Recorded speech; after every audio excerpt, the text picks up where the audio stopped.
Nous vous saluons au nom précieux du Seigneur Jésus-Christ.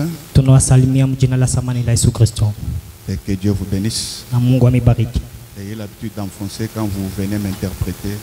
Prochainement, si vous n'enfoncez pas ici, donc pas droit d'interpréter. Nous sommes très contents ce matin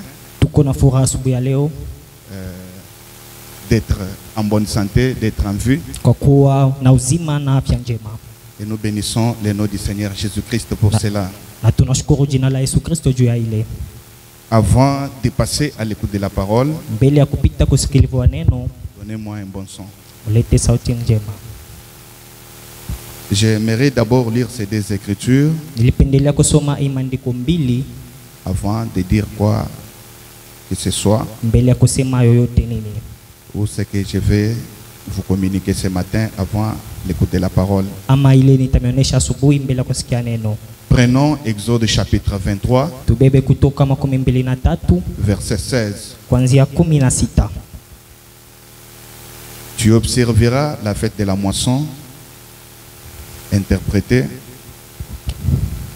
Tu observeras la fête de la moisson, des prémices de ton travail,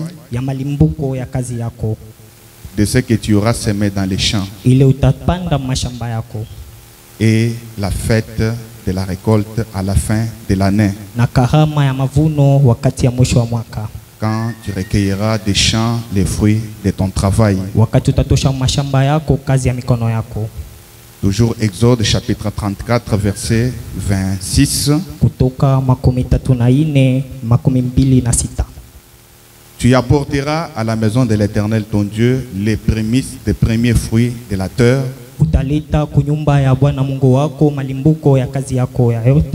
Tu ne feras point cuire un chevreau dans le lait de sa mère. Alors si j'ai lu ces deux écritures, normalement à la fin de chaque année, chacun de nous devait offrir à Dieu quelque chose. Dans l'Ancien Testament, on appelait cela prémisse de bien, de leur récolte. Alors, sur ce dimanche prochain, chacun de nous doit être muni de l'offrande de l'action de grâce. Et cela sera alloué à un service divin dont je vous en parlerai. Ça ne sera pas pour les pasteurs, mais ça sera alloué dans un service divin dont je vous en parlerai. Donc, comme le Seigneur a veillé sur nous tout au long de l'année passée, il a gardé nos familles. Nous devons lui présenter aussi des prémices. Nous ne devons pas être ingrats.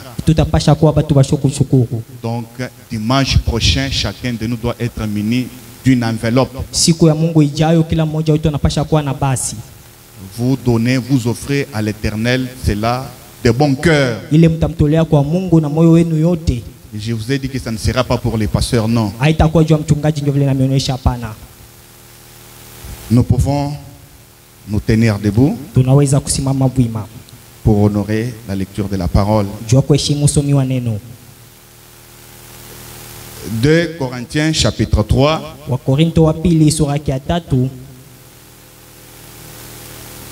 verset 6 jusqu'au 18e.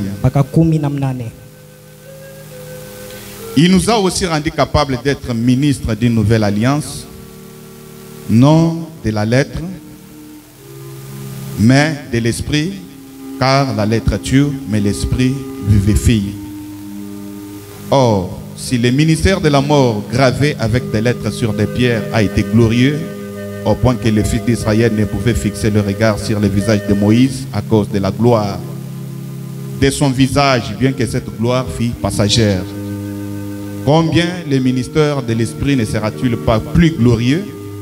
Si le ministère de la condamnation a été glorieux, le ministère de la justice est de beaucoup supérieur en gloire. Sous ces rapports, ce qui a été glorieux ne l'a point été à cause de cette gloire qui lui est supérieure. En effet, si ce qui était passager a été glorieux, ce qui est permanent est bien plus glorieux. Ayant donc cette espérance, nous usons d'une grande liberté et nous ne faisons pas comme Moïse qui mettait un voile sur son visage pour que le fils d'Israël ne fixasse pas le regard sur la fin de ce qui était passager. Mais ils sont devenus durs d'entendement, car jusqu'à ce jour, le même voile demeure. Ils font la lecture de l'Ancien Testament, ils ne se lèvent pas parce que c'est en Christ qu'il disparaît. Jusqu'à ce jour, quand on lit Moïse, un voile est jeté sur leur cœur. Mais lorsque le cœur se convertit au Seigneur, le voile est ôté. Or, le Seigneur, c'est l'Esprit, et là où est l'Esprit du Seigneur, là est la liberté. Nous tous, qui les visages découverts, contemplons comme dans un miroir la gloire du Seigneur, nous sommes transformés en la même image, de gloire en gloire, comme par le Seigneur, l'Esprit. Que le Seigneur ajoute la bénédiction à la lecture de sa parole.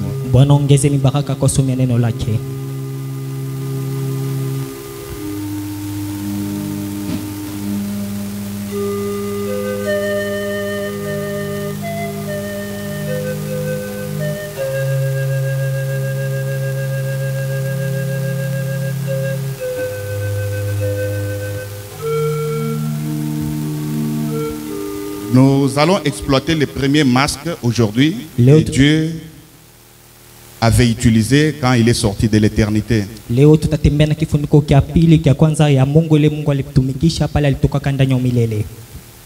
Et ce premier masque est appelé la lumière sacrée.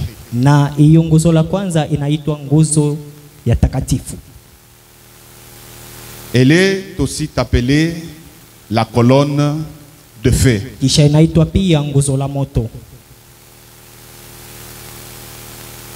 Oh, je n'ai même pas prié avant de commencer. Inclinons nos têtes. Seigneur Jésus-Christ, l'auteur de la vie,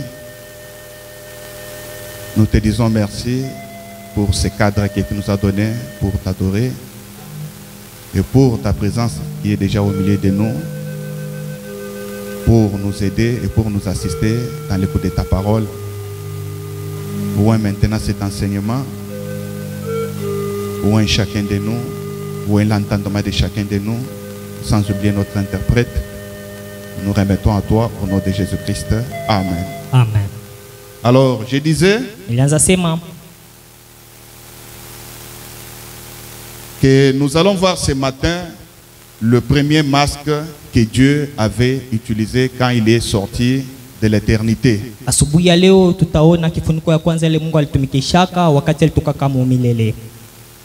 Parce que en réalité, Dieu a utilisé plusieurs masques, parmi lesquels il y a trois principaux masques qu'il a utilisés.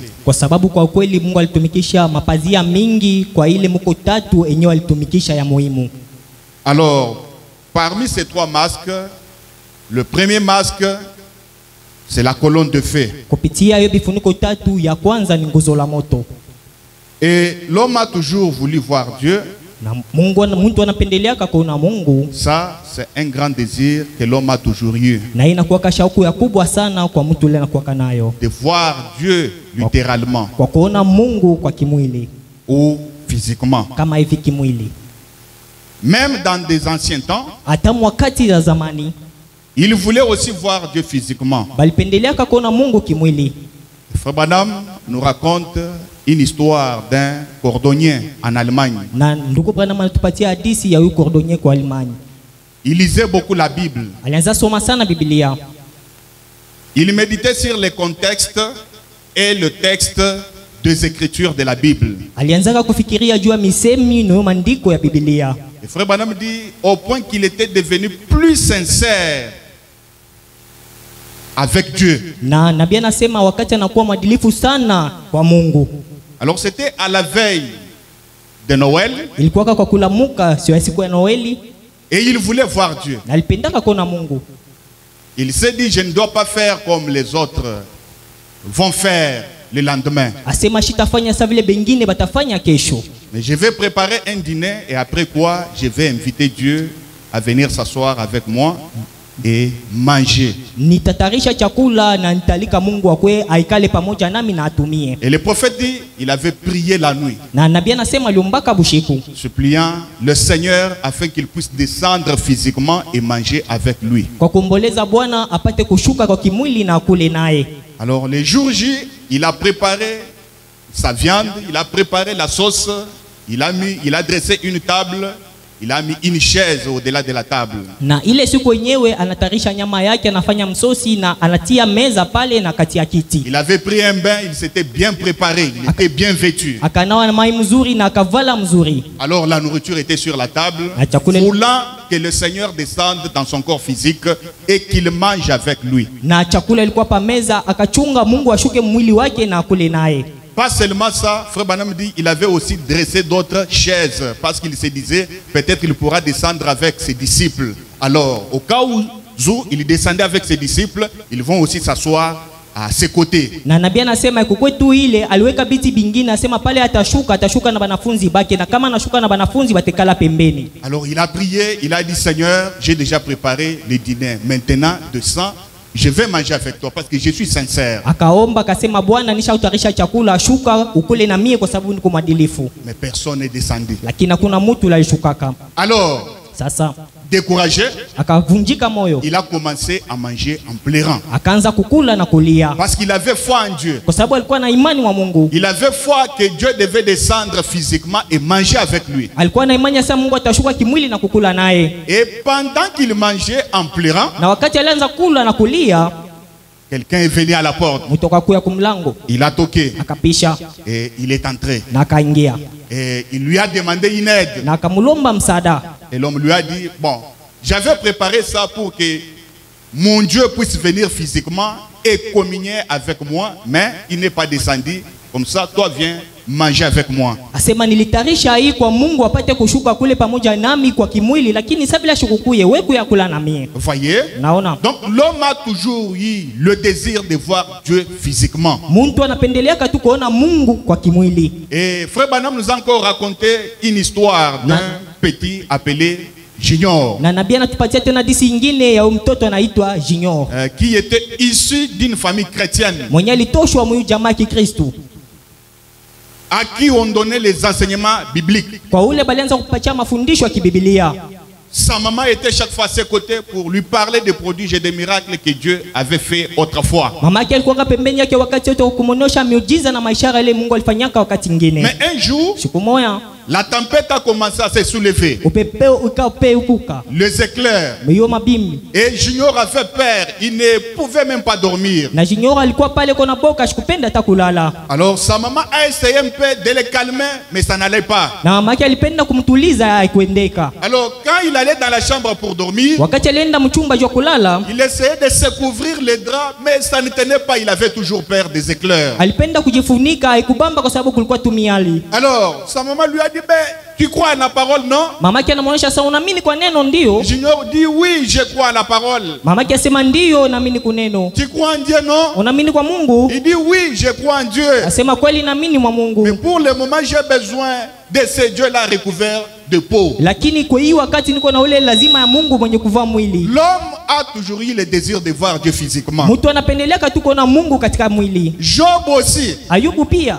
un jour pendant qu'il était dans la détresse, Siku moja wakati alikuwa katika magumu, il était dans le désespoir et tous ses amis se moquaient de lui. alikuwa kwa katika tamaa na marafiki yake wote walikuwa Et wanamchekelea. lui disait que tu as péché en cachette parce qu'un homme saint ne peut pas être châtié comme ça. Asema wao tenda zambi musiri kwa sababu Mungu mtu mtakatifu hawezi kufanya vitu sawa. Mais Job était sincère. Lakini Ayubu alikuwa mwadilifu. Et il était tellement poussé à bout au point qu'il a dit, mais si je connaissais même où habitait ce Dieu, Na kasukuma mwisho akasema kama nilijua hata kule unaukalaka ule Mungu, j'irais même toquer et causer avec lui sur mon problème. nilipasha kwenda nipishe kisha nikaongea na jua mambo Donc yangu. Job voulait aussi voir Dieu physiquement. Ayubu alipenda kuona Mungu pia Mais kimwili. quand Dieu est descendu, Wakati Mungu alishuka, il n'était pas descendu physiquement, ashikushukake na mwili, mais il a pris un voile qui était une tempête lakini akabeba kifuniko fulani alikuwa hiyo pepo. et a commencé à parler avec Job. Na akaanza kuongea na Ayubu. Voyez? Naona Un autre aussi, c'est Moïse. mwingine pia ni Musa. Et Dieu parlait à Moïse comme si il était vraiment en face de lui. Il Non. lui parlait chaque fois. Mungu alianza kusema na Musa kama vile mtu yuko pembeni yake, alianza kuongea naye wakati yote. Si je peux utiliser bien le terme, il lui parlait comme un ami parlant à son ami. Asema kaanza kuongea naye sasa vile rafiki unasema kwa rafiki mwingine. Voyez? Naona Alors, un jour, Moïse a eu le désir aussi de voir Dieu. siku moja Musa akakuwa na shauku ya kuona Mungu. Et lui a dit, je vais aussi voir ta gloire. Asema mimi napenda kuona tukufu yako. Et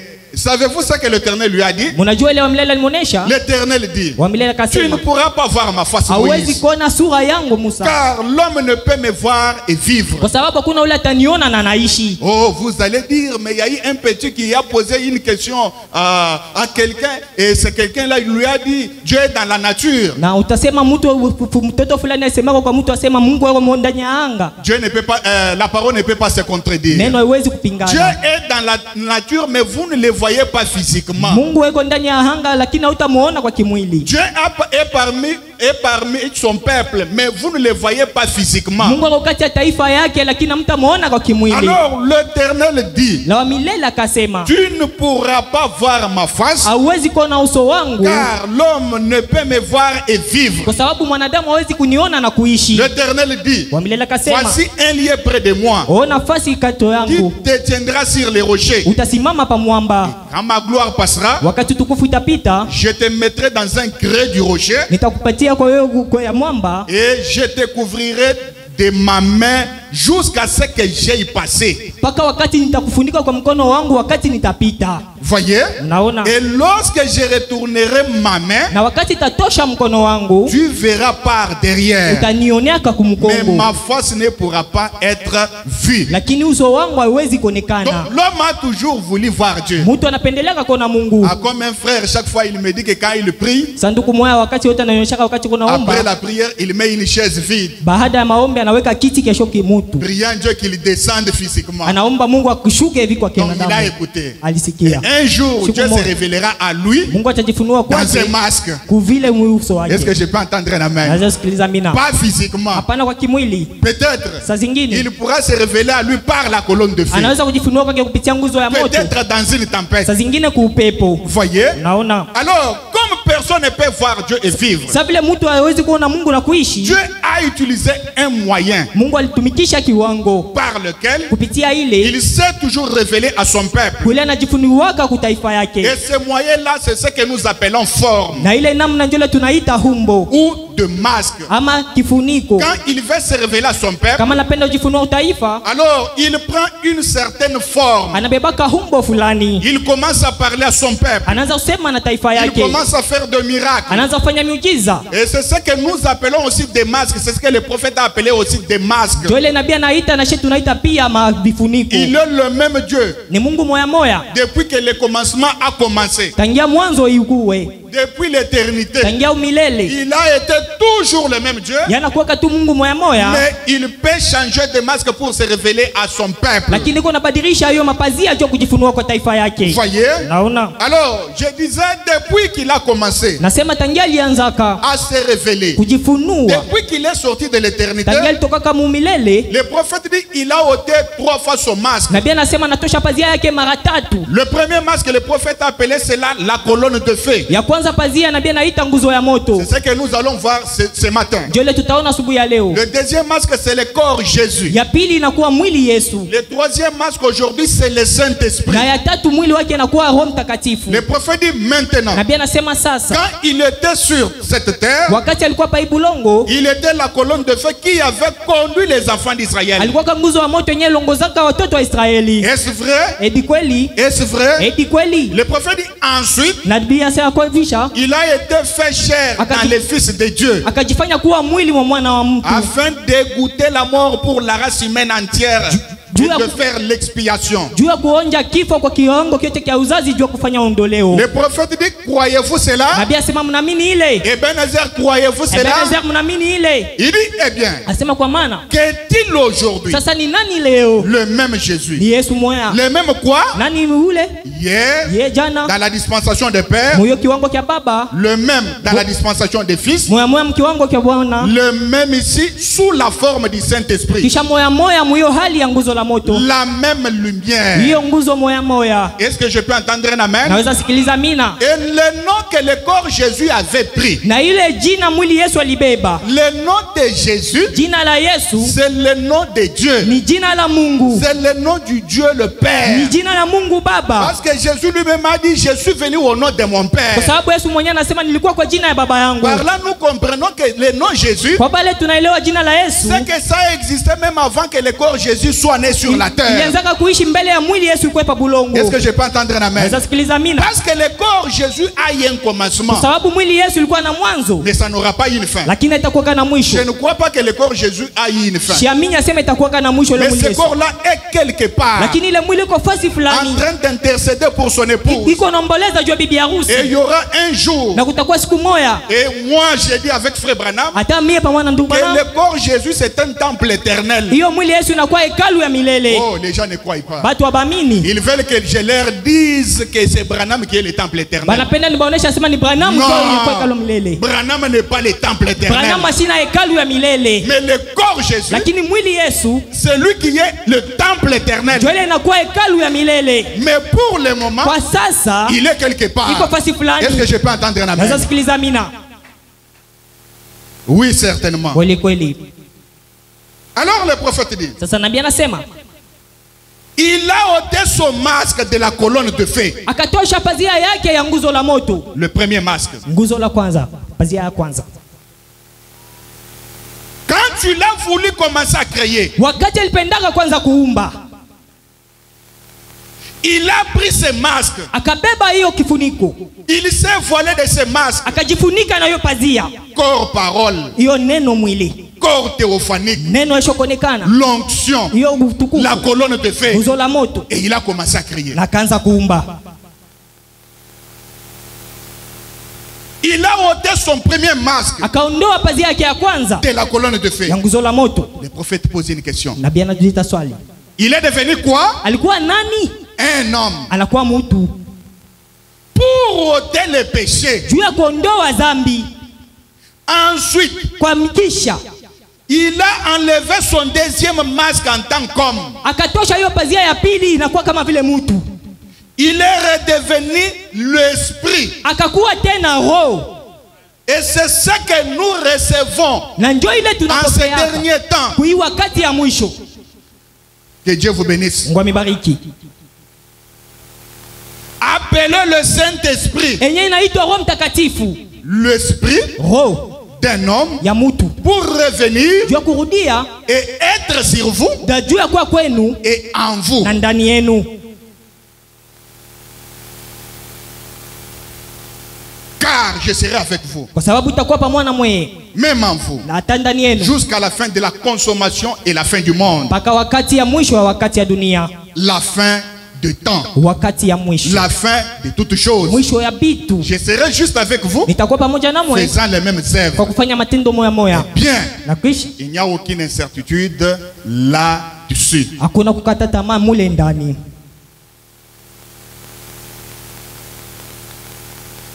Quand il est sorti de l'éternité, Wakati alitoka ndani ya milele, il a pris cette forme. akabeba hiyo hali, Il a commencé à se révéler. akaanza kujifunua. Depuis qu'il a pris cette forme, Tangia libebaka hiyo umbo, il s'est révélé maintes fois à des différents personnages. akajifunua mara na mara kupatu wa kuachana.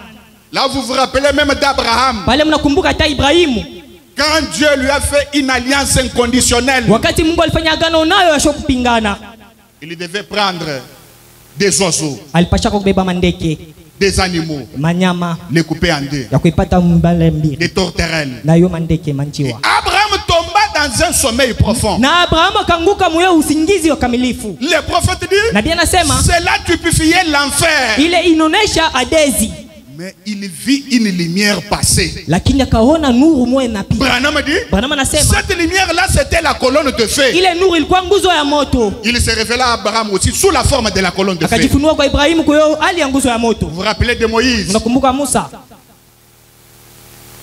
Quand il l'a rencontré là-bas au désert, Wakati alikutana naye kule kujangwa. c'était sous forme de la colonne de feu. Ilikuwa mwali ya nguzo ya moto.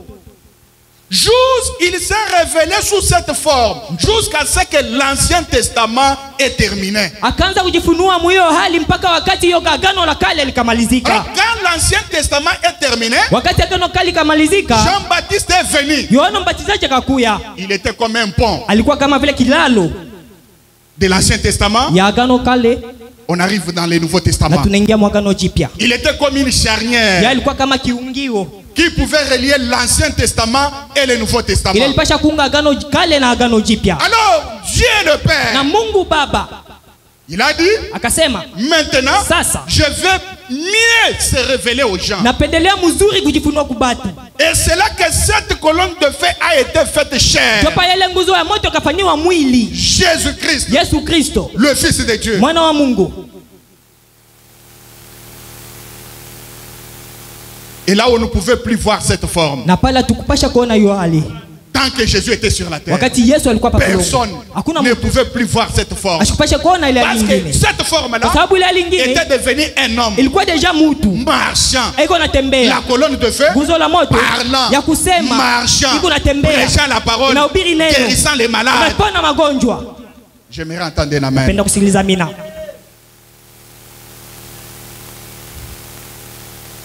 Écoutez, Mshikie. et si cette colonne de feu s'est faite chair, Kama ile nguzo ya moto ilijifanya kuwa mwili, frère Branham dit, ndugu Branham anasema c'était pour lui permettre, ni juu ya kumsaidia, plutôt pour permettre à l'homme, juu ya kusaidia mtu, pour permettre au peuple de Dieu juu ya kusaidia taifa ya Mungu, de mieux connaître le Dieu le Père. juu ya kutambua mzuri Mungu Baba. C'est que quand Jésus est venu, Wakati Yesu akakuya, c'était pour que son peuple connaisse mieux Dieu le Père. ilikuwa juu taifa yake juu ya mzuri Mungu Baba. Oh, l'Église ne croit pas en cela. Taifa ya mini mwiyo. Quand on voyait Jésus, Wakati waliona Yesu, alors le peuple na taifa connaissait maintenant mieux Dieu le Père. balijua kama mzuri Mungu Baba. Je lis cela. Nasoma ile. Dans les dieux puissants dévoilés devant nous. Mungu wa uwezo wa kujifunua kati yetu. Le prophète dit. Nabii anasema. Ainsi en est-il ce soir quand nous possédons l'autre partie du contrat. Na njoo vile kwa hii magharibi kama vile tunaenda kusema nyingine ya kitu. Lorsque Dieu a déchiré en deux son fils au calvaire, Wakati Mungu akapasula mara mbili mtoto wake kwa Kalvari, il a pris son corps en haut comme sacrifice akabeba mwili wake ayulu kama vile sadaka. et a fait descendre vers nous l'esprit qui avait vécu à un certain moment dans cet homme Jésus. Na akashusha kwetu roho ile ilishaka moyo mtu Yesu. Ce même Dieu, Mungu moya moya, écoutez bien ça, mshike mzuri. ce même Dieu Mungu moya moya est voilé ce soir anajifunikwa magharibi ya leo. sous la forme du Saint-Esprit. Mwiyo hali ya nguvu ya Roho Mtakatifu. Alors ces deux morceaux là Mara mbili ile doivent s'ajuster. inapasha kuungana. Alors que vous faites partie du contrat. Mwe mko kwa hiyo sehemu. La dernière phrase. Inakuwa mwisho neno la mwisho. Branham dit. Branham anasema Dieu s'est fait homme pour permettre à l'homme de mieux le connaître. Mungu akajifanya kuwa mtu jua kusaidia mtu amjue mzuri. Non pas de mieux connaître encore Jésus, Hapana kujua mzuri mwili Yesu, mais de bien connaître, de mieux connaître Dieu, Elohim, le grand esprit. lakini kujua mzuri Mungu Baba hiyo roho kubwa. Que Dieu vous bénisse. Mungu amibariki. Écoutez ce que Dieu a fait. Mshikiele Mungu alisema. Branham dit, Branham anasema à une certaine époque, kwa wakati fulani, c'est une histoire que Branham raconte. ilikuwa hadithi Branham analeta. Il y avait un roi, Asa kulikuwa mfalme fulani, il était noble. alikuwa mzuri. Un jour, Siku moja, non, noble, c'est quelqu'un mtu wa batu, qui est grand. mtu mnene mzuri. Oui.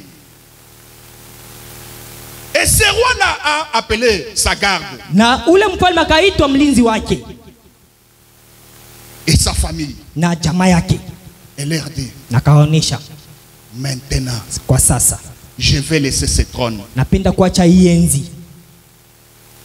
J'aimerais me familiariser avec mes sujets. Mimi napenda kujuana mzuri sana na watu wengine. Et sa garde et sa famille voyaient comme si c'était de la blague. Na jamaa yake na walinzi waliona sasa ilikuwa Et mtezi. il leur a dit, j'ai fait cela Asema nitaifanya vile pour qu'ils me connaissent mieux bo bapate kunitambua mzuri et que je les connaisse aussi mieux. na mimi nibatambue mzuri. Un bon jour, Siku moja il s'est levé de son trône. kuenzi, Il a pris sa couronne, akabeba kenzi, a déposé sur son trône. akatia pa enzi yake, Il a pris des habits ordinaires. akabeba hiyo mavazi Il s'est vêtu. akavala. Sa garde et sa famille a commencé à pleurer. Jamaa yake na wengine wanaanza kulia. Il leur dit ce que je fais. Akasema inafanya, Voyez, mes gens qui sont dans ces royaumes unaona bale batu beko ne mufanye me connaissent pas aba mieux. nitambue mzuri. Moi aussi, Mie pia je ne les connais pas mieux. sibajue mzuri, Parce que si souvent vous me donnez les rapports, kwa sababu mnanileteka tu mais report, il faut que je sois au milieu d'eux. inabidi nikuwe kati yabo, Que je coupe les bois avec les bûcherons. nianze kukata hiyo miti na mpanga, Que je cultive avec les na cultivateurs. mimi nilame gugu nilime pamoja na Que je walimaji, sois ordinaire comme eux. nikuwe wa mtu wa kidini kama vile Bobeko. Le roi est allé. Na mfalme akaenda Et s'est familiarisé avec son peuple. na katambuana na jamaa yake Et il connut mieux son peuple. na kajua mzuri taifa Et son peuple le connut mieux. na taifa ikamjua tena mzuri. Le prophète dit, Nabii anasema c'est ce que Jésus, c'est ce que Dieu a fait. ndio vile Mungu pia alifanya, Il a abandonné la gloire. akacha utukufu, Il a abandonné la louange. akacha sifa, Les anges. bamalaika Il est descendu akashuka pour mieux se faire connaître. juu ajifanya kujulika Et pour mzuri, que son peuple le connaisse juu mieux. taifa yake mjue tena mzuri. C'est pourquoi Ndipo kwa maana il pouvait aussi avoir les mots de tête. alipasha kuwa naye pia na kichwa Oh, là, ça chope quelqu'un. pale nagusa mtu. Jésus a eu les mots de tête. Yesu alikuwaga na yeye na malali ya kichwa, C'est ce que Branham a dit. ndio vile Branham Il anasema. dit un jour, il a eu les mots de tête, il s'est assis sur une pierre. Asema siku moja alipataka kichwa na kaikala pajiwe. Est-ce que je peux entendre un amen? Unasikiliza mina? Voyez, Unaona? il voulait aussi être comme son peuple. Alipendaka kuwa pia sa taifa yake. Est-ce que le peuple de Dieu peut dire amen? Taifa ya Mungu napasha sema mina. Il pouvait aussi avoir la faim. Alipasha kuwa pia naye na njala. Oh, pour qu'il puisse dire, Jua kusema maintenant, sasa je comprends quand l'homme plaire à moi. naelewa asema mtu anataka Que j'ai kwangu. faim. Asema niko na njaa. Est-ce que je peux entendre un amen? Sasa sikiliza mina. Quand il a eu les mots de tête, Wakati alishika kichwa kinaluma. c'était pour nous montrer Ni jua kutonesha. ou pour se dire, Jua kusema ah, je comprends. hapa Quand naelewa quelqu'un tombe malade, kama mtu anakuwa il mgonjwa plaire à moi, analia kwangu. Seigneur guéris-moi. Bwana Je unitone. comprends maintenant. Naelewa sasa. Parce que autrefois, Juu mara quand ingine, il me priait, wakati alianza que nyomba, guéris-moi, unitone. je ne pouvais pas connaître l'état dans lequel l'homme se retrouvait. Sikupasha kutambua mwiyo hali ule mtu eko. C'est ce que Dieu a fait. Ndio ile Mungu alifanya. Et les saints disent amen. Watakatifu wasema mina. Le prophète dit, Nabii anasema et c'est ce que Dieu a fait. ndio ile Mungu alifanya. Il s'est transformé de Jéhovah Dieu qu'il était en l'un de nous. Akajitosha mwa Mungu Yehova yule alikuwa akakufanya moya wetu. Dieu avec nous. Mungu pamoja nasi. Emmanuel. Emanueli. Branham dit, Bwana anasema afin qu'il puisse souffrir, juu apate kuteseka, qu'il puisse goûter la mort, juu apate kuonja kukifo, qu'il puisse savoir ce qu'était le guion de la mort apate kujua hiyo inakuwa nini mshale ya kifo et prendre la rançon de la mort sur lui-même. na kubeba hiyo shadara ya kifo pa juu yake. Il a mis de côté sa couronne, Akabeba pembeni hiyo taji yake, son vêtement, manguo yake, pour devenir l'un de nous. juu ya kukuya moya wetu. Il a levé le pied Akanyaua mkono, des humbles. Ya Il yote. a lavé le pied des humbles. akanawisha miguu ya wale watakatifu, Il a habité sous les tentes avec les pauvres. akaikala muhema na wa masikini. C'est ce que Dieu a fait. Ndio ile Mungu alifanya. Quand il était bébé, il pouvait aussi pleurer. Wakati alipasha kulia pia, Il pouvait aussi manger. alipasha kutumia Pour que son peuple le connaisse mieux. juu taifa yake imjue mzuri. Il fallait qu'il prenne la forme du corps Jésus. Ilibidi abebe hiyo humbo ya mwili Yesu. Là, on peut dire, Pale nous tutasema connaissons mieux tunajua Dieu. mzuri Mungu.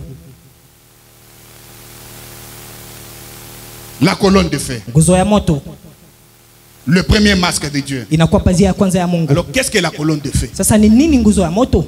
Parce que dans les messages beaucoup parlent de la colonne de feu. Mojumbe ba mingi Colonne wanasema de feu. nguzo ya moto, nguzo ya moto. Colonne de feu. Inasema nini nguzo ya Qu'est-ce moto? que la colonne de feu? Nguzo ya moto ni nini? Dans question réponse. Swali na majibu. Dans question réponse. Swali na majibu. Numéro 2. Namba yake ya pili. De 1964. Yayo tarehe 14. Point 107. 114. Le prophète dit maintenant. Nabii anasema sasa. Cette colonne de feu. Hiyo nguzo ya moto.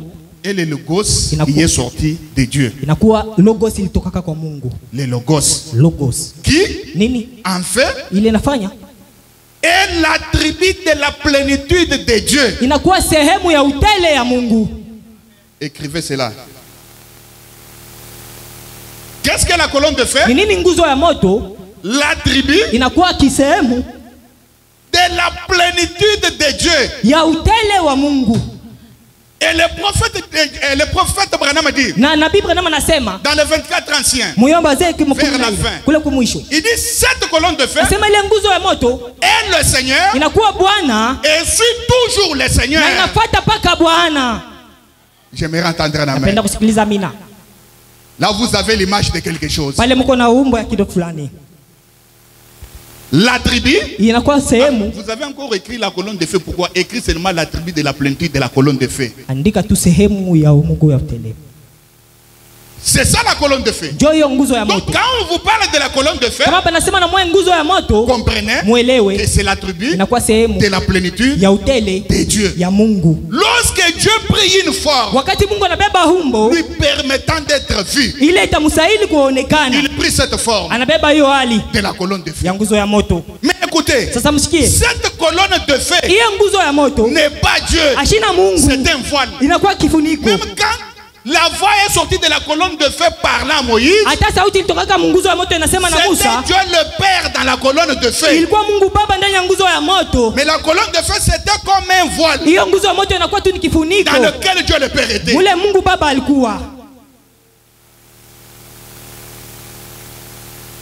Le prophète dit, c'est fut l'onction du grand Saint-Esprit qui sortit, s'abaissant.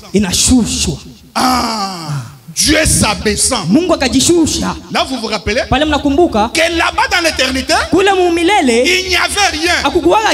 Et Dieu était le toujours et l'éternité. Il remplissait tout l'espace. Maintenant il devait se révéler. Il fallait qu'il se condense, qu'il descende, qu'il se condense. Et la première fois qu'il s'est condensé, il a pris cette forme de la colonne de feu. Et quand vous voyez la colonne de feu, ce n'est pas tout Dieu. Parce qu'il s'est condensé. C'est tellement grand. Que le Seigneur vous bénisse. Est-ce que je peux évoluer? S'abaissant, descendant, Dieu le Père, le Logos, qui était au-dessus d'Israël. Il était saint. Il ne pouvait pas supporter le péché. Il fallait qu'une offrande descende en Éden. Puis, c'est le Logos devint chair. Qu'est-ce qui est devenu chair? C'est la colonne de feu dans laquelle Dieu le Père était. J'aimerais que vous puissiez bien comprendre. Parce que nous allons aussi voir encore Jésus. Le deuxième masque. Ah, écrivez un. Devint chair et habita parmi nous.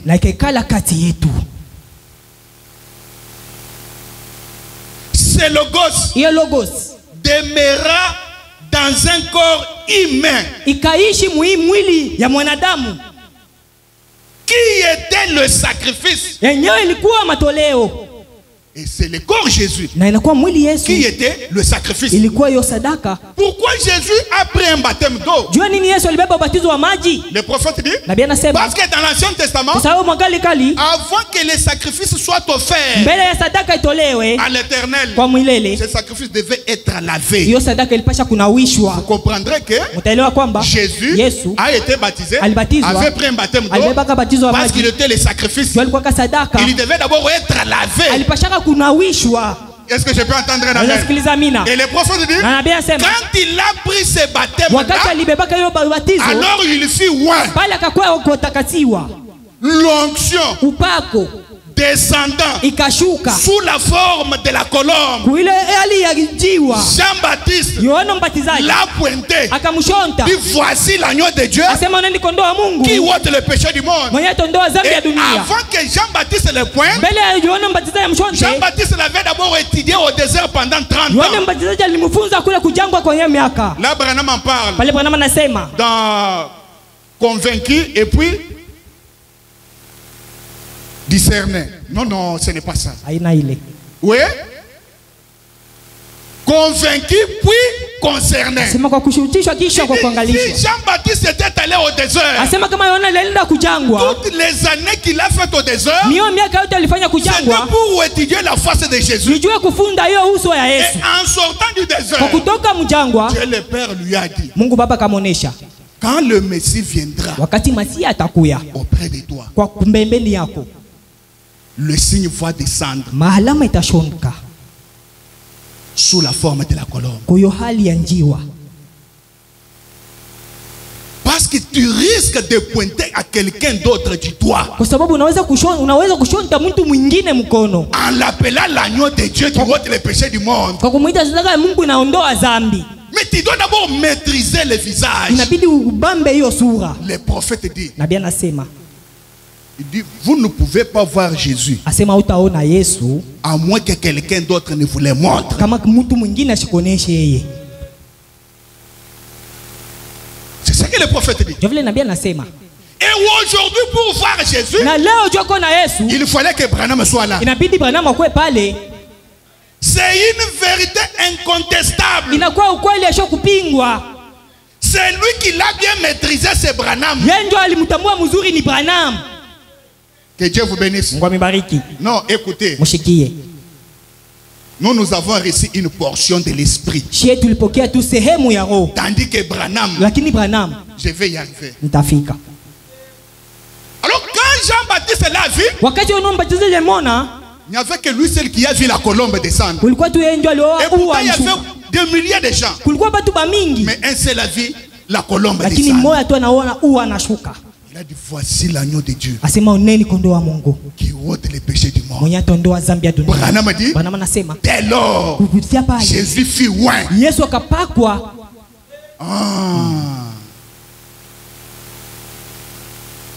L'onction, Upako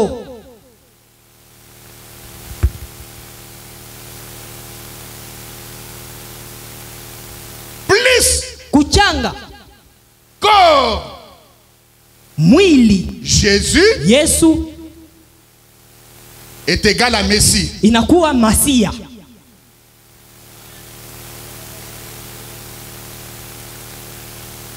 L'onction, Upako plus Branham, kuchanga na est Branham égal à Messie. inakuwa Masia.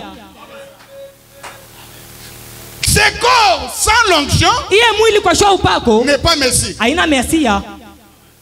Est-ce que vous le comprenez? Unaielewa? Quand est-ce que Jésus fut oint? Si vous cherchez l'écriture, je vais l'amener. J'ai inséré ça quand je vais parler du deuxième masque sur le corps Jésus. Kama mnatafuta andiko, mimi nitanipatia nishauleta munuta ya pili. Quand est-ce que Jésus fut oint? Wakati gani Yesu alipakwa? Kule Au baptême d'eau. kwa ubatizo wa maji. Quand la colombe est descendue, Wakati huo ikashuka, il fut oint. akapakwa. Est-ce que je peux entendre un amen? Sasa sikiliza mina. Et il est le Messie. Na yeye anakuwa Masia. Et un Messie, Na Masia c'est aussi un oint. anakuwa mpakwa. N'est-ce pas vrai? Anakweli. Et aujourd'hui, notre Messie, Na leo Masia wetu sans mâcher les mots, kwa shwa kufutika c'est William Branham. ni William Branham. Il est le oint du jour, Yeye ndio mpakaliwa wa wakati. le oint de l'âge. Mpakaliwa wa kizazi. Qu'est-ce qui a fait de lui ouin?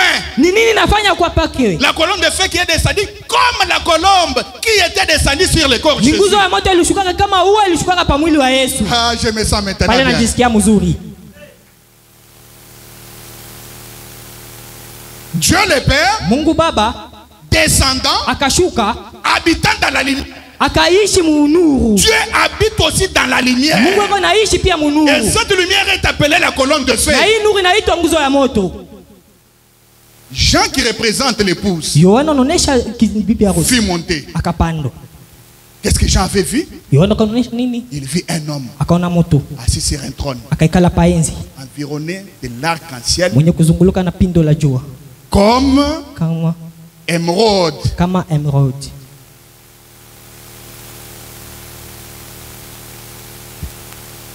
Retenez ça, émeraude. Mushike ile emerald. Et cet homme Na ule mtu avait l'aspect alikuwa na usura de la pierre de jaspe ya yo jiwe ya jaspe et de sardoine. na yo ya sardoine. Or, pierre de jaspe Hiyo jiwe ya et de jaspe sardoine na ya sardoine sont le pierre porte-bonheur des enfants d'Israël. inakuwa yo majiwe ya baraka ya yo watoto wawili wa Israeli. Jaspe, qui est la pierre porte-bonheur, inakuwa jiwe Ribin, ya Ribin sardoine, na sardoine, pierre porte-bonheur, Benjamin. jiwe ya baraka ya Benjamin. Cela veut dire Ile inaonesha il est le commencement yeye anakuwa wa kwanza et la fin. pia wa mwisho. C'est ça que Jean avait vu. Jole Yohana Un homme assis ile mtu sur alikala un trône, pa enzi environné de l'arc-en-ciel. mwenye kufunika na pindo la njua. La Bible dit Biblia inasema comme de l'émeraude. kama vile emerald. C'était ça, ce que Jean avait vu. Jole Yohana L'arc-en-ciel ressemblait hiyo pindo la jua à ikaonekana cette couleur. ikaonekana kwa hiyo rangi. Et le prophète dit, Na nabii anasema cette couleur marangi saba signifie inaonesha vert jaunâtre. inaonekana hiyo rangi ya vert jaunâtre. C'est ce que Jean avait vu. Jole Yohana aliona La couleur de l'arc-en-ciel hiyo rangi ya nguzo moto était d'un vert jaunâtre. ilikuwa kama hiyo rangi ya vert jaunâtre. Est-ce que je peux lire quelque chose? Waweza soma kitu Dans l'Apocalypse chapitre 2, Mofunuo sura ya pili plutôt chapitre 4, sura ya 4 deuxième partie. kipande cha pili. Le prophète dit, Nabii anasema observez, mwangalie, êtes-vous prêts? mko tayari? Quand Branham pose la question comme ça, Kama Branham analeta swali c'est qu'il y vile a une bombe. kama kwa bombo kunyuma. Il vous pose une question. Ana miswali. Êtes-vous prêts? Mko tayari? Gardez ceci maintenant. Mchunge hii sasa. Souvenez-vous. Mkumbuke. C'est seulement pour que vous le sachiez. Juu mupate kuitambua. Branham demande à l'enregistreur d'arrêter l'enregistrement. Branham anaonesha kwa yule kunasa akayache Il kunasa. dit, jeune, Asema kijana, tu peux arrêter l'enregistrement. asema unapasha mbele kuacha kule kunasa. Il dit, écoutez. Asema mushikie. Non, je ne dois pas arrêter cela ici, savoir. Sitaacha ile hapa asa. Je vais dire continue. Nitasema tuendelee. Je permets ceci à l'église. Naruhusu ile kukanisa. Et regardez ceci. Mwangalie ile. Pour que vous sachiez que la couleur de la lumière qui est avec le Seigneur. Juu mjue hiyo rangi ya nuru ile kuna Bwana. Et la lumière du Seigneur suit le Seigneur. Na hiyo nuru ya Bwana juu ya Bwana. Et c'est le Seigneur. Na ni Bwana. Voilà pourquoi Branham a dit d'abord d'arrêter l'enregistrement. Après il dit non, non, continue parce que l'église doit saisir. Parce que si on allait arrêter, Ebenezer n'allait pas voir cette déclaration. Il fallait que Ebenezer lise aussi cette citation. Est-ce que je peux entendre un amen? Je relis. Le prophète dit, je permets ceci à l'église. Remarquez ceci. Pour que vous sachiez que la couleur de la lumière qui est avec le Seigneur, eh bien, la lumière du Seigneur suit le Seigneur et c'est le Seigneur. C'est la couleur d'ambre. Il y a une couleur vert. Jaunâtre. Voilà la couleur de la colonne de feu. Donc c'est qu'aujourd'hui, si quelqu'un venait avec une photo d'un feu qui n'a pas la couleur vert jaunâtre, j'ai le droit de refuser. Si quelqu'un venait kama mtu akakuya avec une photo na hiyo picha disant que la colonne de feu est sortie à mes côtés, nguzo ya moto ilitoka pembeni mais yangu, je vois que le feu est rouge, mimi naona hiyo moto ni je ne rouge, dois pas accepter. siwezi itika. Il faut que la couleur soit vert jaunâtre. Inabidi hiyo rangi kwa vert jaunâtre. Je me sens bien. Najisikia mzuri. Que Dieu vous bénisse. Mungu amibariki. Voyez, Unaona? les prophètes disent Na bien nasema la couleur d'ambre, hiyo rangi ya ambre une couleur vert jaunâtre. inakuwa rangi ya vert jaunâtre. Et cette colonne n'a jamais perdu cette couleur. Na hiyo nguzo ya moto yapotezaka kama hiyo rangi. Depuis qu'elle a commencé là-bas au commencement, Tangia ilianza kule kumwanzo. même jusqu'à ce matin, Mpaka hii asubuhi elle a toujours la même couleur. iko tu na rangi moya moya. Même quand Branham l'a vu, Hata wakati Branham je vais aliona, vous lire une citation. nitamisomea andiko. Il dit elle avait la couleur vert jaunâtre. Asema alikuwa na rangi ya vert jaunâtre. Aujourd'hui, chose étonnante, Leo kitu kushangaza. dans nos églises, Mu makanisa vous allez voir beaucoup de photos utaona mapicha mingi avec des colonnes de feu. na manguzo ya moto. Rouge, Rouge, ya noir. mweusi. Non. La colonne de feu Nguzo ya moto a une seule iko couleur. na rangi moya tu, Vert, jaunâtre. jaunâtre. Ici, Hapa cette photo c'est noir-blanc. hiyo picha ni ya mweusi mweupe. Ça, ce n'est pas la vraie couleur de Hiyo la ina colonne de feu. rangi mzuri ya nguzo ya moto. Parce qu'à cette époque-là, Kwa ile wakati il n'y avait pas de photos en couleur. hakuwaka hiyo mapicha ya kirangi. Ah, parce que vous allez dire, mais là-bas nous avons, c'est la couleur est blanche. Pale mnasema hiyo rangi na mweupe. Non, à l'époque, Kwa ile du wakati temps des frères Branham, il n'y avait pas de photos en couleur. hakuwaka hiyo mapicha ya rangi. Est-ce qu'on peut évoluer? Tunaweza endelea, Est-ce qu'on peut évoluer? tunaweza endelea. J'ai vu un collègue pasteur. Rafiki Il mchungaji a posté akatuweka une photo à picha la chair, kumbibari une petite boule comme ça, trop blanche. ka rangi kamoya hivi kameupe mzuri. Et il a commenté, il a dit, Dieu confirma sa parole. Asema Mungu akatimiza neno lake. Dieu confirma sa parole. Mungu anatimiza neno lake. Une petite boule comme ça, blanche. Kakaloko kakeupe. Non, la colonne de feu n'est pas blanche. Nguzo ya moto haina mweupe. La colonne de feu Nguzo ya moto est vert jaunâtre. iko ya vert jaunâtre. Même quand Ézéchiel le vit Hata dans wakati l'Ancien Testament, Ezekiel alimonaka mkano la qu'est-ce kale. qu'Ézéchiel avait vu? Ezekiel aliona nini? Il a vu un homme Akaona mtu assis sur une pierre de saphir, mwenye kuikala hapa hiyo jiwe ya safiri, environné d'une lumière. mwenye kufunikwa na hiyo Alors, cette lumière na hiyo nguzo était comme de l'airain poli. ilikuwa kasa hiyo airain poli.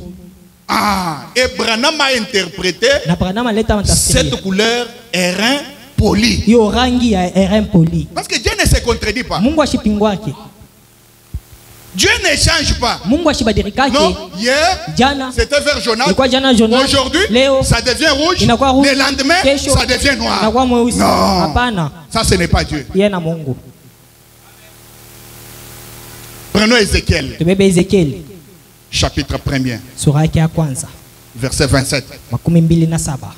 Ça c'est Ézéchiel dans une vision. Ni Ezekiel muono. Il dit, j'ai vu encore comme de l'airain poli, Asema niliona tena sa vile airain poli, comme du feu. sa vile moto.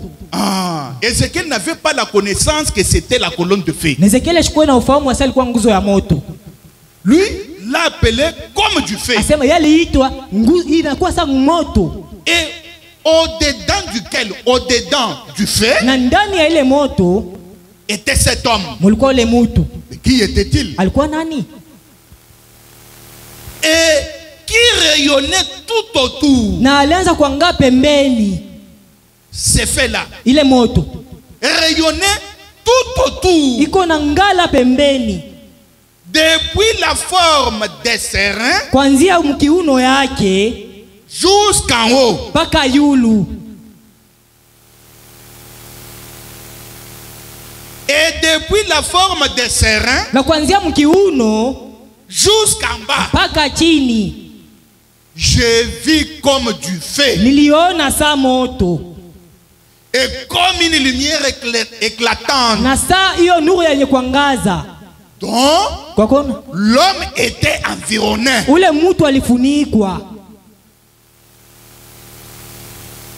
Il ajoute. Anaongeza Tel l'aspect de l'arc qui est dans la nuit en un jour de pluie. Sa vile yo rangi ya nguze na kuwa muyo usiku ingine. Ainsi était l'aspect de cette lumière éclatante Jo vile ilikuwa yo munde ya yo rangi ilikuwa kunangaza. qui l'entourait. Ile yenye ilikuwa namzunguka. C'était une image de la gloire de l'Éternel. Ilikuwa ichapa ya yo utukufu wa milele. À cette vue, Kwa kuona kwa karibu j'ai tombé sur ma face nikaanguka kwa mauso yangu. et j'entendis la voix de quelqu'un qui parlait. Na nikasikia sauti ya mtu iko nasema. Maintenant, écoutez l'interprétation de cette écriture Musikie matafsirio ya hiyo andiko par Frère Branham. kupitia ndugu Branham. Dans l'Apocalypse, Mwa Apocalypse chapitre 4, sura ya 4 deuxième partie, pekande ya pili. point 153, le prophète dit. Hiyo nabii Et remarquez que l'Esprit de Dieu qui était au-dessus de ces 4 êtres vivants, dont l'aspect avec une ressemblance humaine, avait la couleur d'ambre. asema hiyo roho ya Mungu ilikuwa kwa hiyo watu wine, ile ilikuwa na hiyo rangi ya hiyo ambre Ou de l'airain poli. ama vile airain poli. Branham dit. Et la version anglaise du roi Jacques emploie le mot ambre à la place d'airain poli. Na hiyo kusema kwa Kiingereza kwa hiyo mfalme ambre anasema hiyo fasi ya ambre inakuwa airain poli. Et l'ambre est une couleur vert jaunâtre. Na ambre inakuwa hiyo rangi ya vert jaunâtre. Là vous comprenez Pale mnaelewa qu'Ézéchiel a vu Ezekiel aliona comme l'airain poli. anaona sabile shaba yako L'airain poli shaba est égal à ambre. inaonekana kama vile ambre. Et ambre Na ambre est égal à vert jaunâtre. inaonekana vert jaunâtre. C'est que la couleur Il- du feu il- qu'Ézéchiel avait vu, Rangi ya moto Ezekiel alionaka c'était vert jaunâtre. ilikuwa vert jaunâtre. Ne le croyez-vous pas? Unaamini? La même couleur. Ile rangi moya moya. Le prophète dit. Nabii anasema Jean, Yohano quand il vint à Jean, wakati aliona kwa Yohano, quand Dieu vint à Jean, wakati Mungu alikuwa kwa Yohano, il lui apparut sous une couleur émeraude, alionekana kwa hiyo rangi ya emerald, qui est aussi une couleur vert jaunâtre. na hiyo inaonekana hiyo rangi ya vert jaunâtre. Il vient maintenant au révélateur sous la couleur vert jaunâtre. Anakuwa kwa wafunua kwa hiyo rangi ya vert jaunâtre. Écoutez, Musikie. le prophète dit, Nabii anasema il vient à nous. anakuya kwetu. Pour cette fois-ci, Kuimara ce n'est pas Ézéchiel, hapana Ezekiel, ce n'est pas à Jean, aina Yohano, mais c'est à nous. lakini kwetu Il vient à nous sous la forme vert jaunâtre. anakuya kwetu kwa hiyo rangi ya vert jaunâtre, La lumière. nuru. Marcher dans la lumière. Kutembea katika nuru. Il est la lumière. Yeye ni nuru.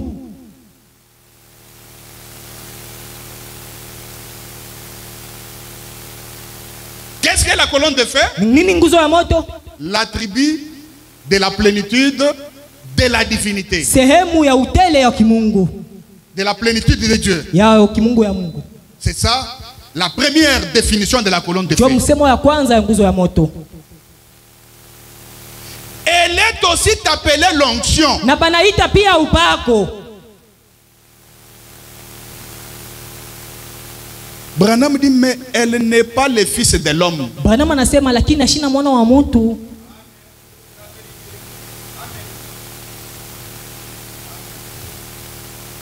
Elle est l'onction, Yeye ni upako, mais elle n'est pas le fils de l'homme. lakini ashina mwana wa mtu.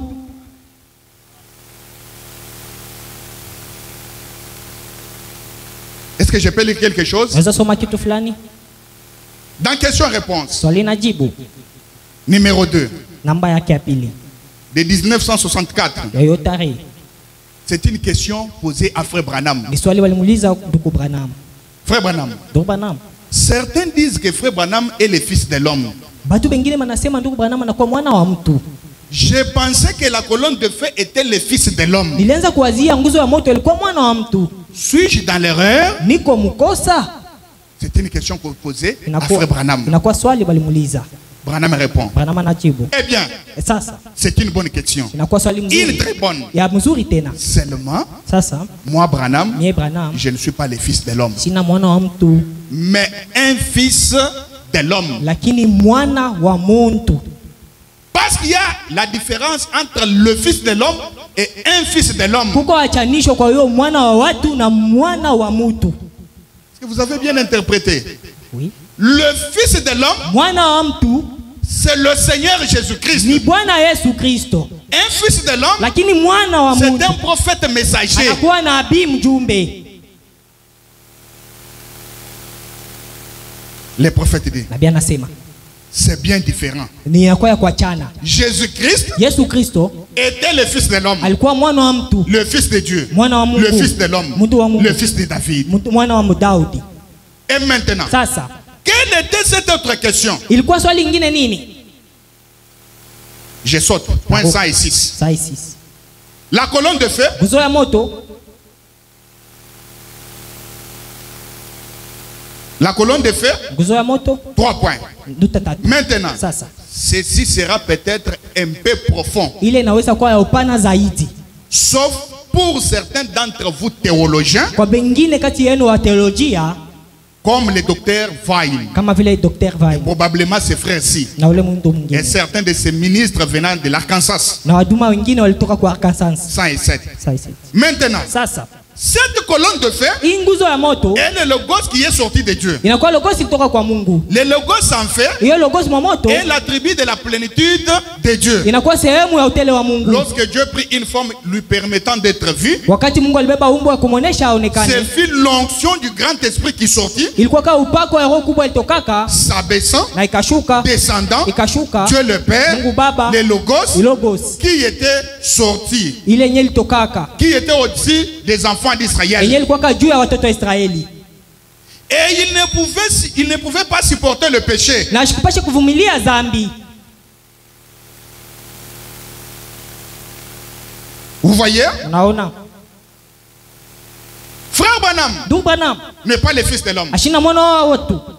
La colonne de feu Nguzo ya moto n'est pas le fils de l'homme. haina mwana wa watu.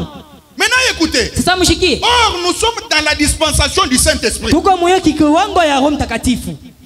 Mais qu'est-ce que la colonne de feu vient faire aujourd'hui Sasa ni nini nguzo ya moto inakuwa kufanya leo dans notre âge? moyo kizazi yetu? Cependant, nous sommes dans la dispensation du Saint-Esprit. Tuko mhuduma ya Roho Mtakatifu. C'est le voile que Dieu a pris aujourd'hui. Ndio ile fazia Mungu alibeba leo. Il y a une raison Kuko sheria pour laquelle la colonne de feu juu ya ile est venue encore dans notre âge. juu ya ile nguzo ya moto ilikuwa tena mkizazi yetu. Frère Branham, Ndugu Branham, qu'est-ce que la colonne de feu est venue faire? ni nini nguzo ya moto ilikuwa kufanya? Dans question-réponse numéro 2. Swali na jibu ya pili. Point 117. 117 yake. Le prophète dit, Nabii anasema, je ne suis pas lui, shina ule je suis son serviteur. niko tu mtumishi wake, Et la colonne de na feu nguzo ya moto n'est pas lui. haina ule. Ah, la colonne de feu Nguzo ya moto n'est pas Dieu le Père. haina Mungu Baba, Ce n'est pas lui. haina ule. C'est ce qui s'est trouvé sous forme d'esprit sur le Fils de l'homme. Ndio ile ilijikutanaka kwa hiyo roho kwa watu wa watu. Ça, c'est maintenant une matière très profonde. Inakuwa Soyez attentifs. mushikie sasa. Voyez-vous, Unaona? la colonne de feu Nguzo ya moto qui est venue maintenant. enye nakuwa sasa. Écoutez le rôle de la colonne de feu dans notre âge. Mushikie kisifukuzio ya nguzo ya moto mkizazi yetu. La colonne de feu Nguzo ya moto qui est venue maintenant pour oindre des fils de l'homme. enye ilikuwa sasa jua kupaka wana wa watu. Allez, ici, le prophète parle au pluriel. Hapa nabii anasema C'est wana wa comme watu. s'il y a beaucoup de fils de l'homme Kuko aujourd'hui. bana babatu ba mingi. Mais c'est la courtoisie. Inakuwa sasa. Parce qu'en cet âge, Jui wiki il kizazi. n'y a qu'un fils de l'homme. Kuko tu moya mwana wa watu. Alors, pourquoi la colonne de feu est-elle descendue Jua aujourd'hui? nini nguzo ya moto ilishuka leo? C'est pour oindre un fils de l'homme. Jua kupaka mwana wa watu. Un, Moya. pour le oindre. Jua kumpaka. Le prophète dit, Nabii anasema et aussi ramener un ministère exactement comme il l'avait annoncé. njua kurudisha huduma moya moya vile vile alisemaka. Quel ministère? Huduma gani? Est-ce que c'est un ministère ordinaire? Inakuwa huduma ya kimwili hivi? Non. Hapana. Le même ministère Huduma moya moya qu'avait le fils de Dieu à l'Orient. ile kwa na mwana wa Mungu kwa Mais dunia. il devait se réincarner Inapasha tena kuzamishwa aujourd'hui Léo. dans un vase de terre muyo bulongo mwili ya bulongo. pour accomplir Jua kusumiza Jean 14:12. Yohana 14. Les œuvres que je fais, Hiyo matendo nafanya vous en ferez davantage. mtaifanya pia. Mais Branham dit, Branham anasema, aujourd'hui, leo, il a eu plus de succès akapata kavumu mingi que de l'autre côté. kupita kule. Parce que de l'autre Kwa côté, sababu kule ngambo il n'avait jamais créé quelque chose dans le néant. ashikumbake kitu katika Mais il bure, pouvait prendre quelque chose qui existait déjà lakini alibeba kitu kile kilikuwa naishi et multiplier. na Il kuzidisha. pouvait prendre l'eau qui existait déjà Alipenda beba maji et ilikuwa changer en na vin. kuibadilisha Mais kuvinyo, aujourd'hui, lakini il a leo créé dans le néant. akaumba mubure. Vous vous souvenez de ce qu'il Unakumbuka maikirei le troisième pôle. mvuto wa tatu? Je me sens bien. Najisikia mzuri.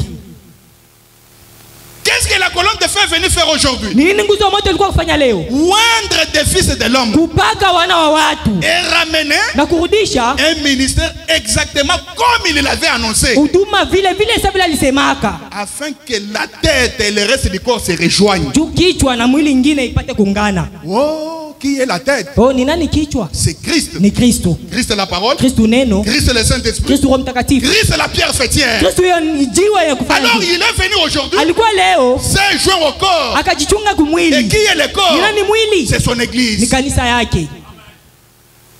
J'aimerais entendre un amen. Napenda kusikiliza amina. J'aimerais entendre un amen. Napenda kusikiliza amina. Là, vous avez vu l'importance de la venue de la colonne de feu aujourd'hui. Pale mnaona muhimu ya kukujia nguzo ya moto leo. Oindre le Fils de l'homme, Kupaka mwana wa watu, ramener un ministère tel qu'il l'avait promis, kurudisha huduma vile alisemaka. afin que la tête et le reste du corps se rejoignent. Juu mwili na kichwa vipate kuungana. La tête, Kichwa qui est Christ. inakuwa Kristo. Christ, Kristo la parole. neno. Christ, Kristo le Saint-Esprit. Roho Mtakatifu. Christ, Kristo la pierre de fête. jiwe lenye kushukwa. Mais il faut faire attention. Mpate kupekee bange. Parce que la pierre de fête Kwa sababu jiwe lenye kushukwa a beaucoup de significations. inakuwa na mafasirio mingi. Voyez, Unaona? quand Branham parle de la pyramide de Noc, Wakati Branham anasema juu ya piramidi, il dit cette pyramide anasema hiyo jiwe n'avait jamais reçu la pierre fêtière. ashikupaeke yake hiyo jiwe yenye kufanywa. Pourquoi? Juu ya nini? Parce que lui qui était la pierre angulaire Kwa sababu alikuwa jiwe yenye kilele, a été rejeté. balimtia pembeni. Voyez? Unaona? Mais il y a des citations selon lesquelles Kuko maandiko kama vile le prophète dit nabii que anasema la pierre de fête est déjà descendue. ile jiwe ya kilele inashuka. Il y a aussi des citations Kuko selon maandiko lesquelles mengine anasema, le prophète dit nabii anasema jusqu'ici mpaka hapa la pyramide n'a pas encore reçu la pierre fêtière. hiyo jiwe yapokea hiyo jiwe ya kilele. Quand il parle de la pyramide qui n'a pas encore reçu la pierre fêtière, Wakati anasema juu ya piramidi yapokea jiwe ya c'est kilele, le corps Jésus qui doit prendre son église. inakuwa mwili Yesu anapasha kubeba kanisa Quand il dit yake. que la pierre fêtière est descendue, Asema jiwe ya kilele ishashuka. comprenez que c'est la venue de la parole, Mwelewa asema ni kushuka kwa la neno, venue du Saint-Esprit. kushuka kwa Roho On Mtakatifu. doit comprendre comme Tunapasha ça. kuelewa vile.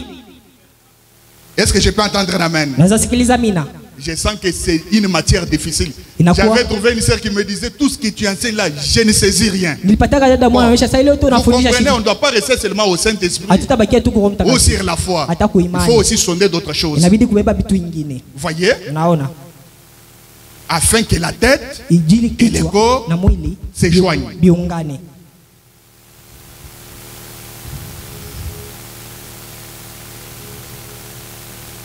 Alors, le prophète dit, Nabii anasema dans Christ est le mystère de Dieu révélé, Kristo ni siri ya Mungu yenye kufunuliwa. point 578, Hiyo namba il dit, anasema maintenant, sasa nous voyons la promesse s'accomplir. tunaona malako kutimilika.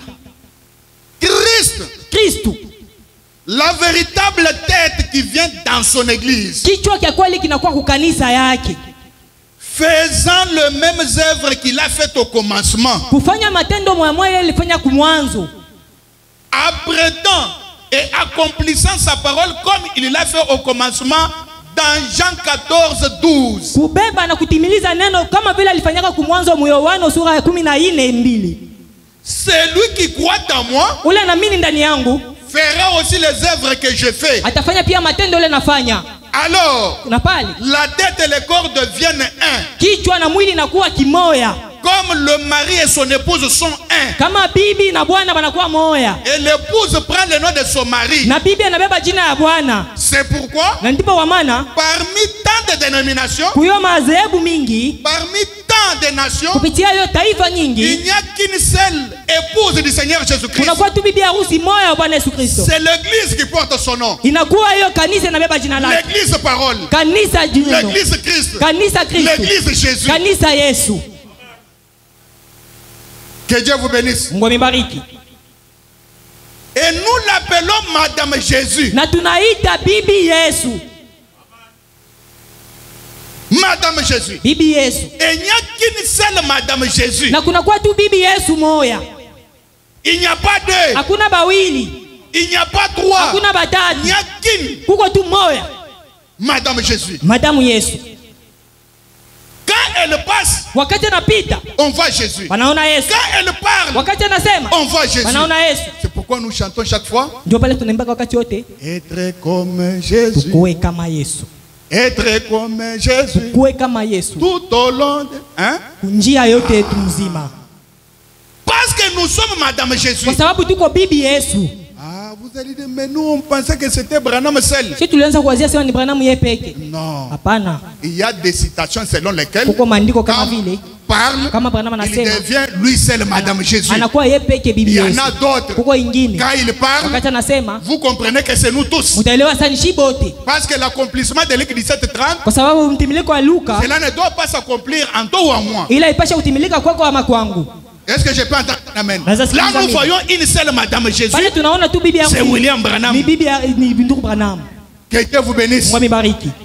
Et quand il s'agit de recevoir le Saint-Esprit, Kama inakuwa là tous nous devenons des Madame Jésus. shibote tunakuwa madamu Yesu. Et je continue. Naendelea. Le prophète dit. Nabii anasema Alors, sasa la tête kichwa et le corps na mwili deviennent un inakuwa kitu moya. dans les œuvres. Moyo kazi. Quand on regarde les œuvres Wakati wanaangalia matendo qui se font par cette Madame Jésus ile inafanyika kupitia huyu bibi Yesu, ou par ce reste du corps, kupitia hiyo mwili ingine, là on comprend que la tête est déjà descendue. pale banaelewa sema kichwa kisha kushuka. Christ la parole. Kristo neno. Le prophète dit. Nabii anasema Il a promis ceci dans les derniers jours. alilaka ile mshuku ya mwisho. Maintenant, Sasa si vous êtes spirituel, kama kwa kiroho vous allez saisir cela. utashika ile. Il dit qu'est-ce? Ni nini? Ce n'était pas ces gens. Haikuwa kibali La batu. tête et le corps sont devenus un. Kichwa na mwili vinakuwa kitu kimoya. C'est Dieu manifesté dans son peuple. Ni Mungu kwenye kujidhihirisha mtaifa yake. Que dites-vous que c'est? Munasema ni nini? Dieu Mungu manifesté mwenye kujionesha dans son peuple. mtaifa yake. Quand nous voyons un petit Finlandais se lever Kama tunaona huyu kijana Finlanda na par kulamuka une prière, kupitia nous maombi, comprenons que la tête et le reste du corps sont déjà un. tunaelewa sema kichwa na mwili ingine inabakia kinakuwa kimoya. Les œuvres que la tête faisait, Matendo ile kichwa ilianza c'est les fanya mêmes œuvres que le reste du corps fait. ndio matendo moya hiyo mwili inafanya pia. Est-ce que je peux entendre un amen? Naweza sikiliza mimi. Et là nous l'appelons Madame Na Jésus. pale tunaita madamu Yesu. Voyez? Naona Christ. Kristo. Le prophète dit. Nabii anasema Maintenant. sasa Il dit qu'est-ce? na nini? La tête Kichwa et le corps sont devenus un. na mwili vinakuwa kimoya. C'est là où que vous allez voir, à l'époque des frères Branham, d'autres ont commencé à l'adorer. Ndio pale mtaona wakati ya ndugu Branham bengine manaanza na kumwabudu. Vu les choses qui s'opéraient. Kuona vitu vile vilianza kufanyizika. Mais comme ils n'avaient pas un bon discernement, Sababu ile hapakuwa na mapambano mzuri, ils sont tombés dans l'adoration, bakanguka maabudu, dans l'idolâtrie. mkuabudu sanamu. Et le même esprit-là a continué jusqu'à ce matin. Na ile roho moya ikaendelea mpaka asubuhi ya leo. Pourquoi? Juu ya nini? Parce qu'ils ont vu que la tête et le reste du corps se sont joints. Juu balionaka kichwa na mwili inabaki inachangana. Alors, ils ont manqué le discernement de faire la différence entre la tête et le corps. Bakakosa kupambanua kuona kuachanisha kwa kichwa na mwili. Voyez, Naona le prophète dit. nabii anasema C'est la raison pour laquelle ndipo kwa maana le mari bwana et la femme na bibi ne sont plus deux. abana tena bawili. C'est la raison pour laquelle Ndipo kwa maana la tête kichwa et le reste du corps na mwili inabaki ne sont plus deux. abina tena vitu biwili vinakuwa kimoya. Vous vous rappelez de Georgie Carter? Unakumbuka Georgie Carter Pendant que sa maman critiquait wakati mamake alianza kusema la mbaya, vision qu'elle avait vue, ile ono alianza alionaka, après avoir vu l'image baada kuona umbo de Jésus, ya Yesu, elle voit Frère Branham entrer. anaona ndugu Branham kuingia. La tête Kichwa et le na corps mwili sont devenus un. ikakuya kitu kimoya. Mais il faut avoir un discernement. Inabidi kuwa na Sinon mapambano. vous allez tomber dans l'idolâtrie. Utanguka mwabudu. La signature du reste du corps Kusaini kwa mwili inabaki, est devenue aujourd'hui la signature de la tête. inabakia kusaini kwa kichwa. Oui, Kweli. le prophète dit, Nabii anasema ils sont un. beko ye moya. Dieu Mungu et son église na kanisa yake sont un. anakuwa mtu moya.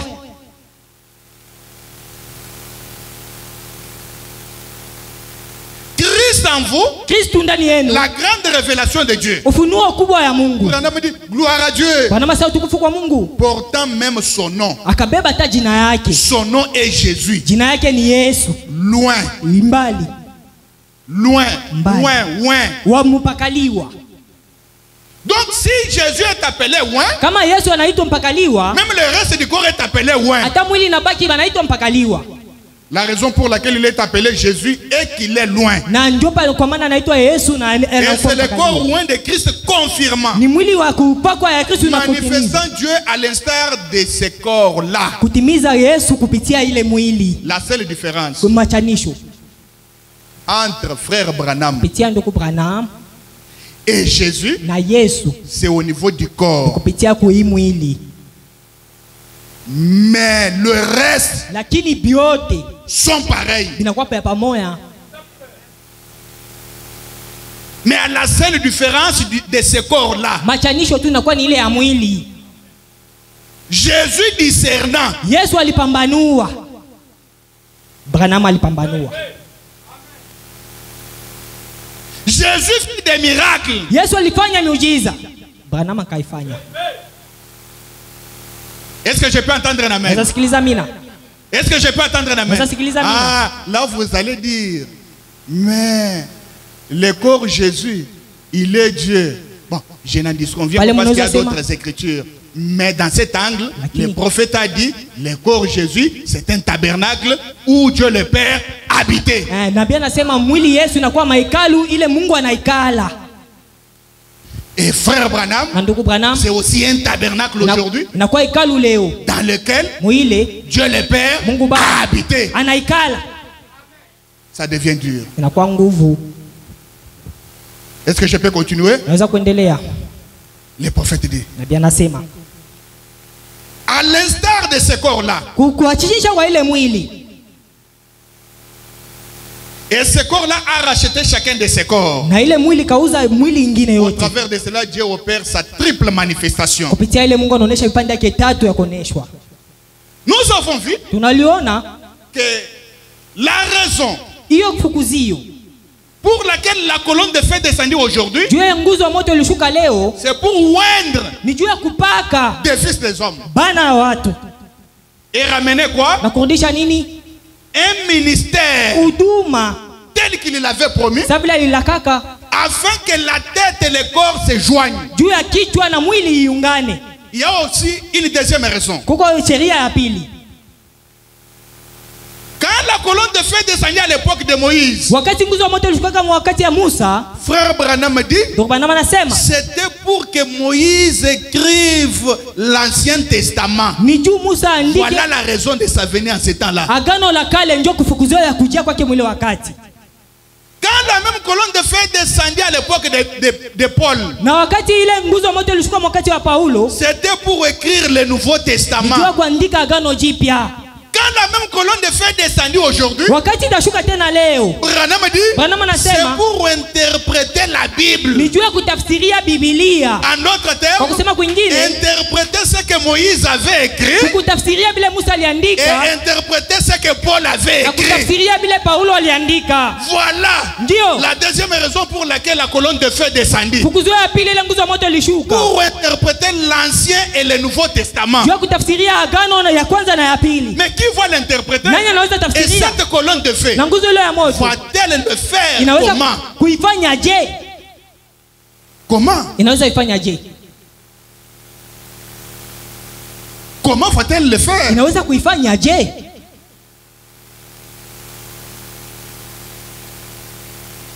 Je peux lire les prophètes. Naweza kusoma nabii. Il dit, Anasema dans Dieu dévoilé, Mungu mwenye kufunuliwa. à partir du point 300, Hiyo nukta yake. de la colonne de feu, Asa nguzo ya moto. qui apparaît visiblement au milieu de nous, Ile ilianza kuonekana kwetu hivi. identifiant le message comme vrai, Kwa kuonesha hiyo ujumbe kama ya kweli. tout comme il l'avait fait sur le mont Sinaï. Sasa vile alifanyaka kumlima Sinai. Souvenez-vous, Mkumbuke. avant que le message véritable soit apporté, Mbele ya ujumbe kweli ishuke Moïse avait prêché. na Musa alihubiri. Il les avait connus hors d'Égypte. Aliwapeleka nje ya Misri. Mais là, Lakini avant que le vrai commandement soit prescrit, mbele ya makomandano yako yaandikiwe, que les sceaux soient apportés, hiyo mafunuo ipate kuletwa, Dieu est descendu devant les gens. Mungu alishuka kumbele ya watu. Et il a prouvé que Moïse avait été envoyé par lui Alionyesha sasa Musa alitumwa naye dans une colonne de feu. mwiyo nguzo ya Que moto. Moïse avait dit avoir vu dans un buisson et qui lui avait parlé. Hiyo Musa alionaka mkichicha na iliongea naye. Oh!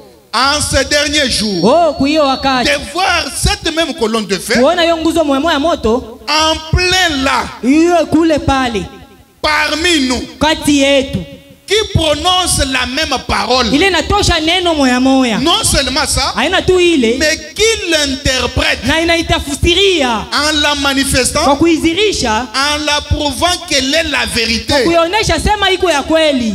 Donc, Kwa kusema il n'y a aucun moyen pour les gens de ne pas croire, hakuna hali nyingine ya watu kwa kuamini, à moins de vouloir le faire volontairement. kama bapate kuifanya kwa kufanyizia amo. Si les gens ne croient pas aujourd'hui, Kama watu baamini leo, ils le font volontairement. wanaifanya kwa kupenda kwabo, Ils le font volontairement. wanaifanya kwa kupenda kwabo. Et dans ce cas, Na kupitia ile, pour celui qui pêche volontairement, kwa yule anatenda dhambi kwa kupitia yeye, après avoir reçu la connaissance de la vérité, baada ya kupokea ufahamu wa neno, il ne reste plus de sacrifice pour le péché. hakuna tena sadaka kuondoa dhambi. Et remarquez, Mwangalie la même colonne de feu hiyo nguzo moja qui moja a été envoyée à Moïse ilitumuka kwa Musa et à Paul, na kwa Paulo, lesquels ont écrit la Bible, bale baliandika Biblia. est descendu et est maintenant envoyé pour la révéler. Ile ilitumwa leo jua kuifunua La grâce de Dieu, neema ya Mungu, le Dieu immuable, Mungu wa shoni, qui accomplit les promesses de Matthieu 28. mwenye anatimiza malako ya Mathayo 12. Voici, Unaona, je suis avec vous toujours. niko pamoja na mwe mpaka. Qui accomplit Jean 14, 12? Nani anatimiza hiyo Yohana 10? Vous, non, qui accomplit. Enye natimiza. Ah. J'étais où? Nilikuwa wapi?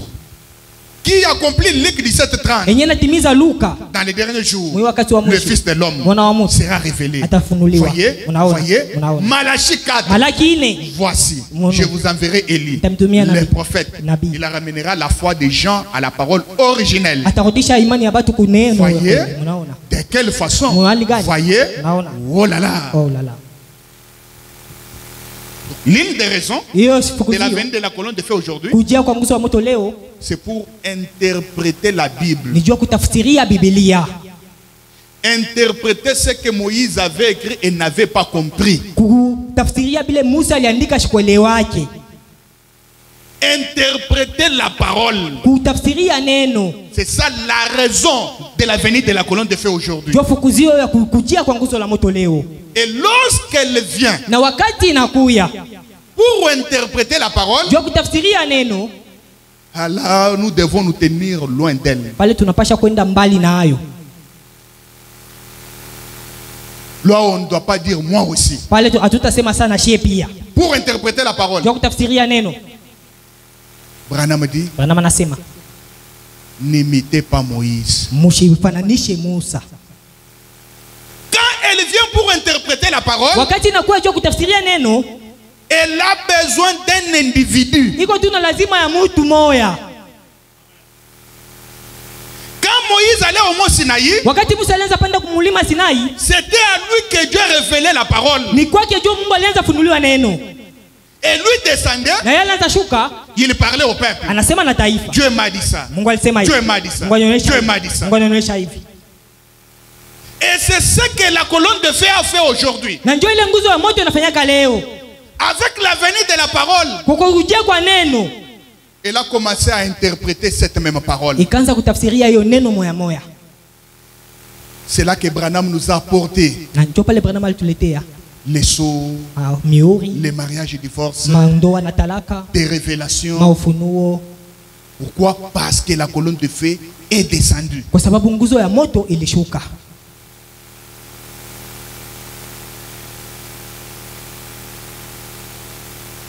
Je suis à la fin. niko kumwisho. Le prophète dit. Nabii anasema Alors, sasa remarquez, mwangalie, Dieu a adressé une mise en garde à tous. Mungu alisema na watu wote kwa kuwakirebesha De ne pas essayer de suivre Moïse à l'intérieur du voile asema de feu. basijaribu kumfuata Musa katika ndani ya moto. Moïse devait être voilé. Musa alipasha kufunikwa. Ah, frère Branham dit, en ce moment-là, Ndio bana wasema ile wakati il était comme une idole vivante. alikuwa sawa ile sadaka ya kunyekwa mzima. Il était devenu la parole. Akakuwa neno. Moïse, Musa quand il allait avec un voile sur son visage, wakati alianza kwenda na pazia kwa macho yake. voyez? Naona. Et on ne pouvait pas regarder son visage tant que ce dernier était dévoilé. Aba kupasha kuangalia uso wake wakati ilikuwa isha kufunuliwa. Il fallait qu'il se cache le visage. Inabidi afunikwe uso. Les voilà partir Ndio ile banamona anaenda devant les enfants d'Israël mbele watoto wa Israeli avec un voile. na hiyo kifuniko La parole. neno. Mais qui marchait? Lakini anaanza tembea. Qui allait au milieu de son peuple Eko naenda katika taifa yake pour lui donner des révélations, ndio kupapatia des maufunuo. commandements. Hiyo masheria. Là, ce n'était plus Moïse. Ula ikuwa tena Musa. Non. Hapana.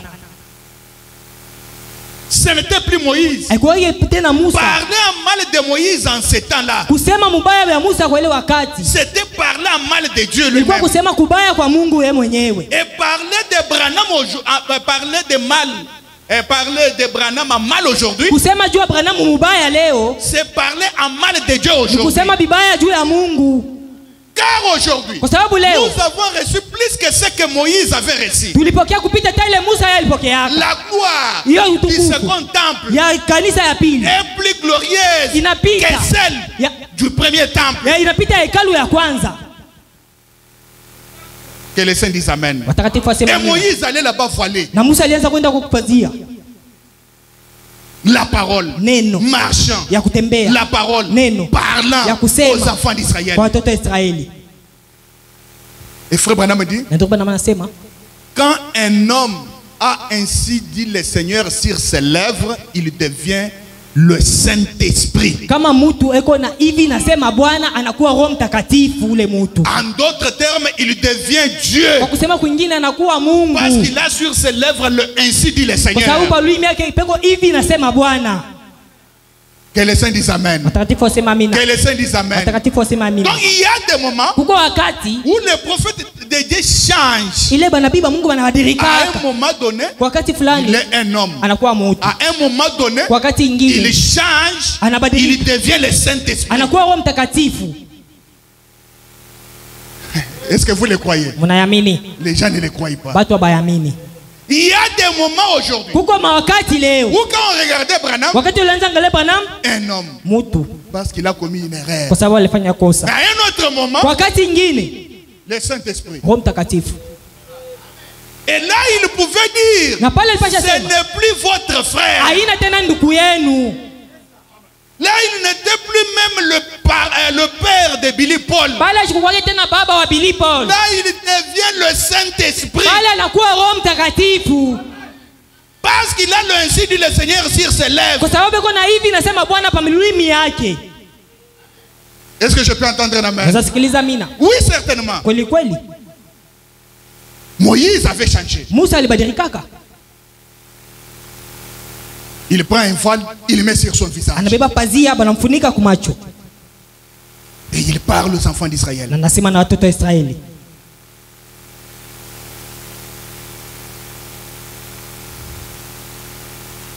Et lorsque la colonne de feu vient, Na wakati nguzo ya moto inakuya. comme elle est venue aujourd'hui, Sabila ilikuya leo. nous avons vu que l'une des raisons pour laquelle elle est descendue, Tuliona sheria moja hii kwa ile ilishukia c'est pour interpréter la Bible. ni jua kutafsiria Biblia.